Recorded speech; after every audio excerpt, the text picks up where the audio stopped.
PUBG partner सां दोस्ती ऐं मुहबत बाद पाकिस्तान मां भारत वियल सीमा जी हयाती ख़तरे में अचे वई आहे। नई दिल्ली खां 50 किलोमीटर विथीअ ते ॻोठ रबोपुरा में कुझु हफ़्तनि खां तरसियल सीमा ऐं सचिन जी प्रेम कहाणी ग्रेटर नोएडा जे ॻोठ खे ई मशहूरु करे छॾियो आहे। पाकिस्तान मां चइनि ॿारनि समेत नेपाल ज़रिए भारत पहुतल सीमा इन ई इलाइक़े में सचिन सां रुॻो 2 कमरनि जे घर में रहे थी।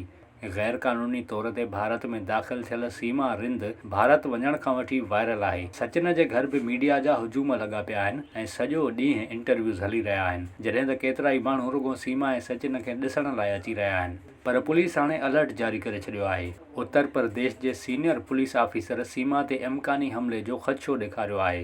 हुन चयो त सचिन सां रहंदड़ नारी सीमा ते कंहिं पार्टी जा माण्हू या शिरपसंद गिरोह मीडिया अहलकारनि जे रूप में या कंहिं ॿिए बहाने सां हमलो करे सघनि था। जेतोणीकि सीमा तहफ़ुज़ जी का बि दरख़्वास्त नाहे ॾिनी, पर तंहिं हूंदे बि पुलिस खे ख़दशो आहे ऐं पुलिस पारां सीमा ऐं सचिन जे घर जी निगरानी शुरू कई वई आहे। इलाइक़े ॾांहुं ईंदड़ वेंदड़ रस्तनि समेत माण्हुनि ते पिणु नज़र रखी पई वञे। ख़्यालु रहे त सीमा जे जासूस हुजण जे हवाले सां बि ॻाल्हियूं हली रहियूं आहिनि ऐं मुख़्तलिफ़ क़िस्मनि जूं अॻकथियूं कयूं पियूं वञनि। को दावा करे थो त सीमा रुॻो क्रिकेट जी शौक़ीन आहे ऐं क्रिकेट वर्ल्ड कप बाद वापसि अची वेंदी, त के वरी चवनि था त सीमा जासूस आहे। जेतोणीकि केतिरियूं ई अॻकथियूं थी रहियूं आहिनि, पर सीमा बाबति हक़ीक़तुनि जे हवाले सां कुझु बि चवणु वक़्त खां अॻु हूंदो।